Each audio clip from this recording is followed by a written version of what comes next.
বাস নিয়ন্ত্রণ হারিয়ে ট্রাকে ধাক্কা, পুলিশ কর্মকর্তা সহ প্রাণ গেল ৩ জনের।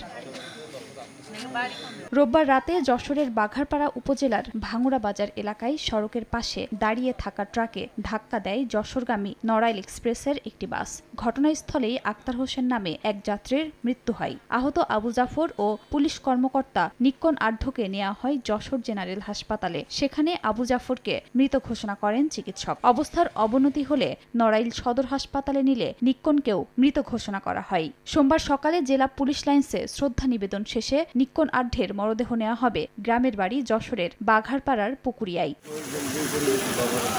একই রাতে গাইবান্ধা পলাশবাড়ী আঞ্চলিক মহাসড়কের তুলসীঘাট পল্লী বিদ্যুৎ সমিতির সামনের সড়কের পাশে ট্রাকে গাছের গুঁড়ি তুলছিলেন শ্রমিকরা। এ সময় ঢাকাগামী দ্রুতগতির কাজী লাইন্স নামের বাস ট্রাকে ধাক্কা দেয়। এতে ঘটনাস্থলেই মারা যান শ্রমিক রিপন। গুরুতর আহত হন আরও ৩ জন। তাদের উদ্ধার করে হাসপাতালে ভর্তি করা হয়। খাদিজা স্বপ্না, সময় সংবাদ।